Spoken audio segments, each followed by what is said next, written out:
Can you hear me all right? I think I'm supposed to describe myself, right? I'm Jordi Comas. I am 50-ish, white male. I'm tall and heavy, and I've had way too much Benadryl this morning. So if I talk even more quickly, I'll give you a written copy of the sermon.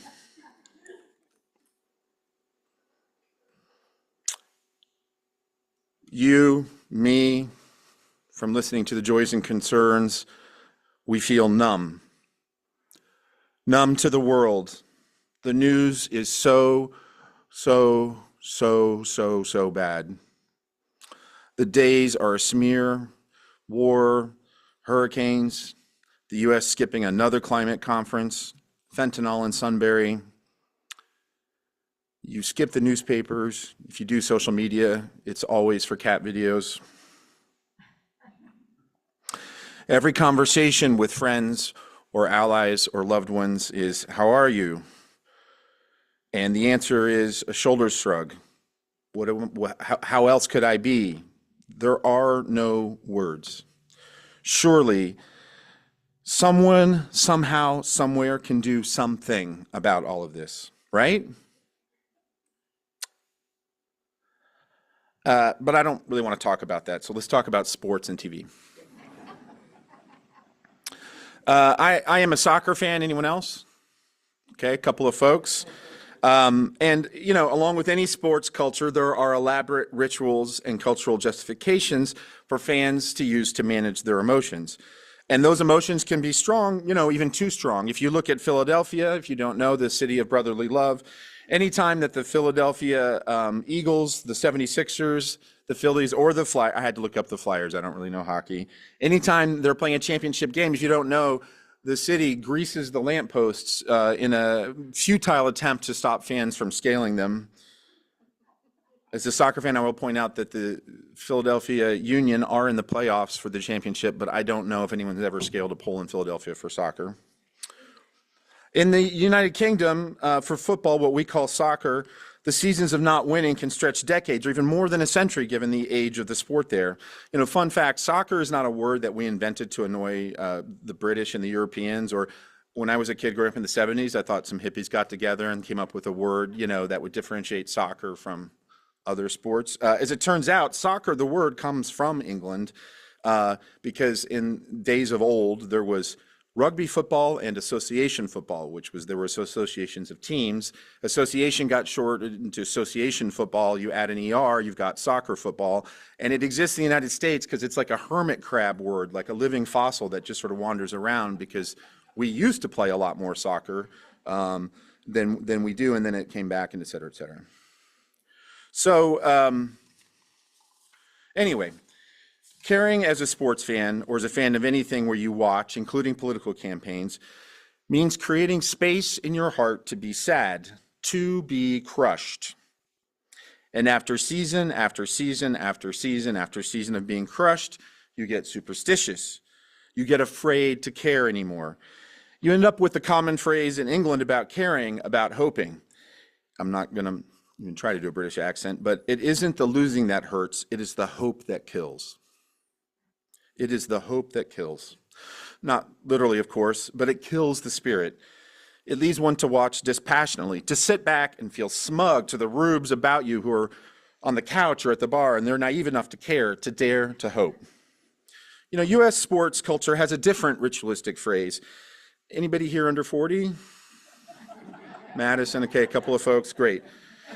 In the U.S., in the 1980 Winter Olympics, a plucky team of amateur U.S. hockey players were in the final against the mighty Soviet Union. And you see, in those days, the Olympics had this very quaint idea that they should hold to the notion of being only for amateur athletes. So the Soviet Union's players were basically professionals who were paid by the state, didn't play in professional leagues. And the U.S. team were mostly college students and people who hadn't started to get paid to play hockey.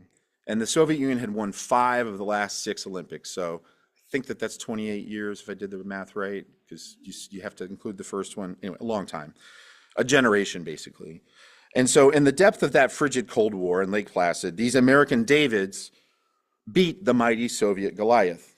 And the announcer, Al Michaels, and I encourage you to like look it up because it's a great moment in sports history, swept up in the moment in the last 7 seconds. What came to him was now this iconic line, "Do you believe in miracles?" "Yes."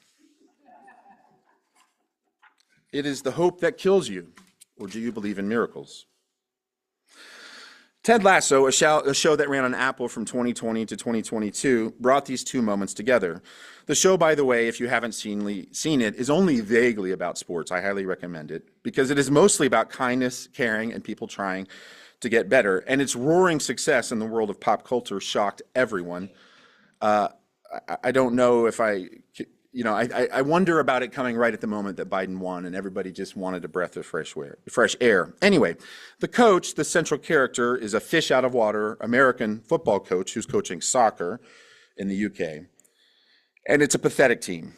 On the eve of their big match against what is their Goliath, a team called Manchester City, the coach, Ted Lasso, is chatting with two fans of the club at a bar, and they seem completely nonplussed about the game the next day, and they explain it because they've learned now, not to hope, because it is the hope that kills you. And this is the first time our plucky American coach has ever heard this phrase.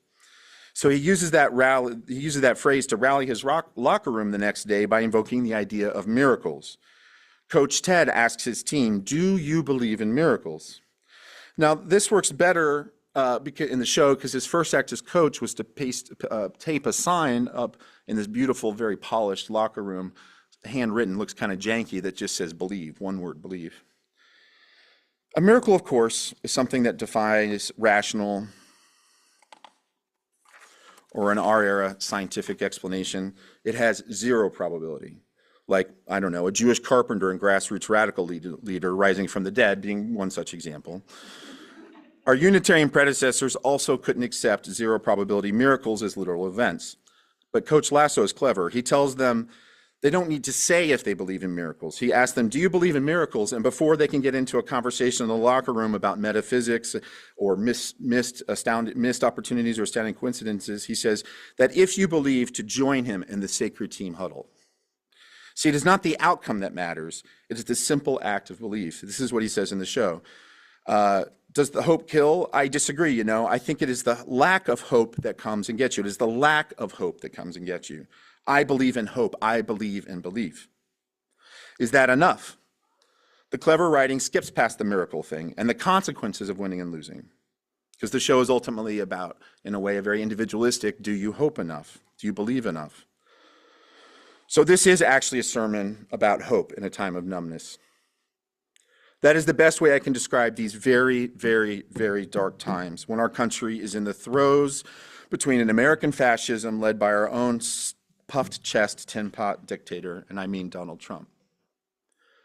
And as somebody who's done politics for most of my life as a volunteer, or even now I'm an elected official, I think I've always tried to stay away from alarmist rhetoric. We all get way too many text messages telling you this is the most important this or that. So I choose my words very carefully. This is a turning point time. And since my own evolution from movement activist to political campaign volunteer, which started in 2004, questions of hope, belief, winning and losing, and the very, very real, very damning results of those losses have dominated my own thoughts.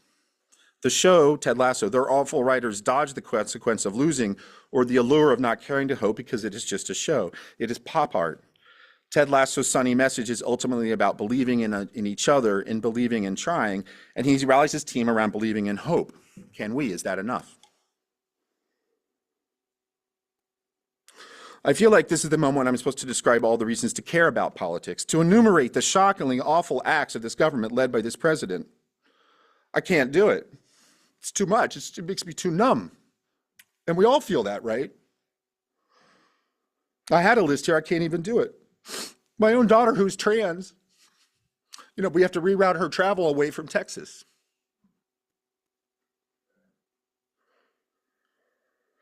And I just can't. I feel so numb.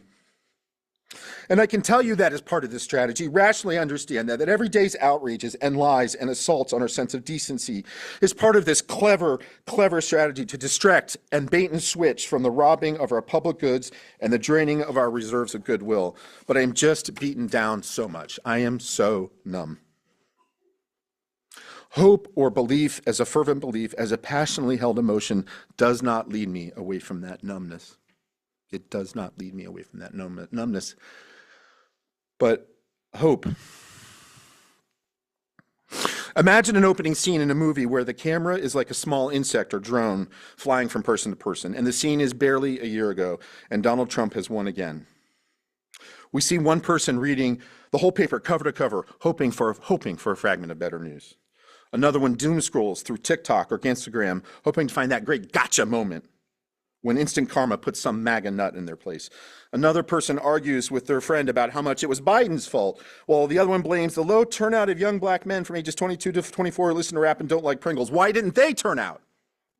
They both hope they are right. Another starts rereading the Constitution, hoping to find a magical phrase that he, Trump, really did try to coup his way into the White House and hence is disqualified. Another starts obsessing about the voting record of each Supreme Court justice, hoping to find the evidence they will stop the cruel executive orders. You hear an idea whispered here and there. This is not us. This is not America. We will wake up and the nightmare will vanish. We sure hope so. The election is a reflection of the choices of our fellow Americans, and right now it is one horribly ugly reflection. We hope others are also horrified by the brutality. This is not America, is it? This is America. The same America that elected Barack Obama, elected Donald Trump, and also turned away from Kamala Harris. Squint and you can see all the isms, racism, classism, sexism, ableism, and on and on and on and on. And as a Unitarian Universalist, and as I don't like political labels, progressive, lefty, liberal, whatever, I do love America. Yes, an America born in colonizing and conquest and slave trading. I mean, not that part, but yes, an America that is an unfinished poem of liberty for all. Yes, an America that is a bomb-dropping empire working for global fossil fuel companies. But I love the people who are giving at record rates to food banks. I love the home my own immigrant disabled father found here. I love the firm handshake and the friendly howdy said in 100 languages and accents. There is a place for patriotism in our faith. And I'm not talking about a patriotism, a blind loyalty of a foolish puppy dog love for all things Star-Spangled and Uncle Sam. Our love of place and people, of country and constitution is a mature love that demands truth and honesty. In our own Pennsylvania history, you can see this, the reprehensible and in the Paxton Boys murdering dozens of Conestoga people in the 1750s, right alongside the righteousness of our own 1776 Constitution, which in that moment granted the vote to all men, but regardless of color or property. That was radical in the day. And we can hold both the reprehensible of the Paxton brothers and the righteousness of our own history in our minds and still choose to love the ideals and aspirations that inspired our greatest moments of tearing down injustice so that more of us can dance to the songs of freedom. And as Unitarian Universalists, whether we're organized locally or at the state level or nationally, the path to that America of mad dancing and freer people is through what we can do here in our own Commonwealth. But even if we can find our patriotism, find the ideals that are dreaming that fuel of imagining a better tomorrow, we are asked to hope in this time of numbness. In my opening scene I painted of the drone flying around, all of those people are hoping for a different, better America. I suggest that the fervent wish to find someone, somehow, somewhere doing something or anything to stop the march of chaos, cruelty, and corruption is not real hope. Hope can be a noun. There's hope for better days. It can be an emotion. I hope there's coffee cake after the surface. Maybe that medicine made. The real hope that we are stoking as organized Unitarians is like what the modern day organizer and abolitionist Miriam Kaba, K-A-B-A, or I don't know, Kaba, it's what she called a discipline. Hope is a discipline that one commits to and practices. and it is a discipline you do in a beloved community. A few years ago, I saw some of her thoughts circulating in an interview, and what she said, these are her words now, is hope doesn't preclude feeling sadness or frustration or anger or any other emotion that totally makes sense. Hope isn't an emotion, you know. Hope is not optimism. Hope is a discipline. Because in the world we live in, it is easy to feel a sense of hopelessness, that everything is all bad all the time, and that there is nothing, and that there's nothing going to change ever, that people are evil and bad at the bottom. I understand why people feel that way. I just choose differently. I choose to think a different way, and I choose to act in a different way. So I and all organized UUs, we invite you to join us and become a hope junkie. Hope as a discipline means doing something. Just do something. You can never know if this or that act mattered in some cause and effect way or global way. Hope demands action, not analysis. Action is the antidote of despair, for paralysis due to overanalysis, for feeling alone or adrift in these times. You can do a little or a lot. Every action, every moment of hope in action matters because there are moments when you are choosing differently. And what can you do? I say sometimes people ask me, you know, I'm riffing now, how are things, or what are we going to do? And I say survival is a victory. It is. It starts there. Be with your friends, allies, and family. Talk about actions you will take because you choose to hope. Invite them to hope with you. Host a coffee hour or some other coming together. Ask people to do things. Don't ask people to take on roles. Committees are the death of freedom. I just made that up. Or the death of revolution. Ask people to take actions, not take on roles. Don't worry about starting a committee until you need one. Come to a virtual office hour and be in community with other UUs and allies where you can explore the discipline of hope. You can join a justice team for UU Justice PA and participate in their activities. You know, money always helps. But the most important thing is that you accept the invitation that matters more. Become a disciple of hope.